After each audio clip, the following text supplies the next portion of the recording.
ان الدین عند اللہ الاسلام، اللہ کے لیے۔ پس اگر تم روک دیے جاؤ تو جہاں روک دیے جاؤ وہاں جو میسر ہو قربانی سے وہیں پہ وہ قربانی کر ڈالو، اور نہ تم منڈاؤ سر اپنے یہاں تک کہ پہنچ جائے قربانی اپنے قربان گاہ تک۔ پس جو شخص تم میں سے مریض ہو یا اس کے سر میں تکلیف ہو تو وہ سر منڈوا لے اور فدیہ دے، روزے رکھنے کا یا صدقے کا یا دم اور قربانی کا۔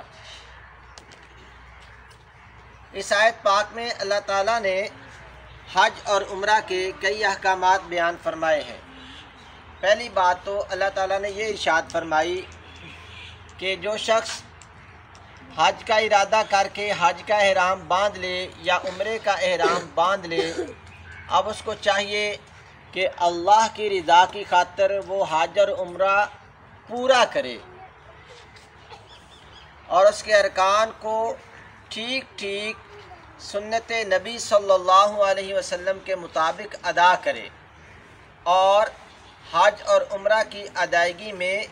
کوئی کمی یا کوتاہی نہ کرے، اللہ کے لیے حج اور عمرے کو صحیح پورا کرے۔ اور دوسری بات کہ جب حج یا عمرے کا احرام باندھ لیا تو کسی وجہ سے اب اس احرام کو درمیان میں ہی کھول کے حج اور عمرہ مکمل کیے بغیر ہی واپسی نہ کرے، بلکہ حج احرام باندھ لیا ہے تو پورا کرنا ہے، عمرے کا احرام باندھ لیا ہے تو پورا کرنا ہے، پھر کوئی اور کام کرنا ہے۔ ہاں، اگر کوئی دشمن ہے جو حج کے ارکان کو پورا کرنے میں رکاوٹ بن گیا ہے، یا احرام باندھ کے گئے تھے حدود حرم میں بیت اللہ شریف کے اندر پہنچنے میں ہی وہ دشمن رکاوٹ بن گیا ہے، جیسے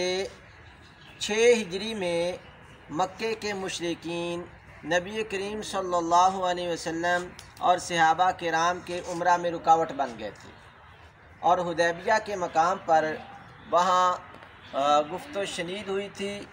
اور گفت و شنید کے بعد انہوں نے کہا تھا کہ آپ ابھی عمرہ نہ کریں، اگلے سال آپ عمرہ کرنے کے لیے آئیں، اور ہتھیار لے کے بھی نہ آئیں، دیگر کچھ صلح حدیبیہ کی شرائط تھیں۔ ایسا معاملہ اگر کسی بھی حاجی یا معتمر کو پیش آ جائے تو اللہ تعالیٰ نے اصول دیا ہے، اگر تم روک دیے جاؤ، مجبوری بن جائے، تو جو میسر ہو قربانی، وہ جو 10 ذوالحجہ کو کرنی تھی یوم النحر کو، حج کے ارکان اور اعمال کے ساتھ قربانی بھی ہے، وہ قربانی اب 10 ذوالحجہ سے پہلے ہی جہاں تم روک دیے گئے ہو وہیں پہ اللہ کی رضا کے لیے کر دو، اللہ تعالیٰ قبول فرمائے گا۔ حج آپ مکمل نہیں کر پا رہے، عمرہ مکمل نہیں کر پا رہے، حالانکہ ارادہ تھا، احرام بھی باندھ لیا تھا، مجبوری بن گئی ہے اور دشمن نے روک لیا ہے، تو ایسی مجبوری میں دشمن کی یا مرض کی ایسی مجبوری کہ ممکن ہی نہیں ہے حج مکمل کرنا یا عمرہ اس دفعہ مکمل کرنا، تو جہاں ہے وہیں پہ قربانی کر دیں اور احرام کھول لیں، اللہ تعالیٰ قبول فرمائے گا۔ اگلا حکم، نارمل حالات میں جب تک 10 ذوالحجہ کو قربانی اپنی قربان گاہ مینا میں پہنچ نہیں جاتی تب تک حاجی اپنے سر کو نہیں مڈا سکتے۔ سر منڈانا یا سر کے بالوں کو چھوٹا کرنا یہ بھی حج اور عمرہ کے اعمال میں سے ہے، تو اس کا ایک باقاعدہ ٹائم ہے، اس سے پہلے نہیں سر مڈا سکتے۔ تب جب یوم النحر کو قربان گاہ پہنچ جائے تب اس کے بعد سر منڈانا ہے اور طواف زیارت کرنا ہے۔ پس جو کوئی تم میں سے مریض ہو یا اس کے سر میں تکلیف ہو ایک صحابی تھے رضی اللہ تعالیٰ عنہ، ان کے سر میں وہ بہت زیادہ جوئیں تھیں۔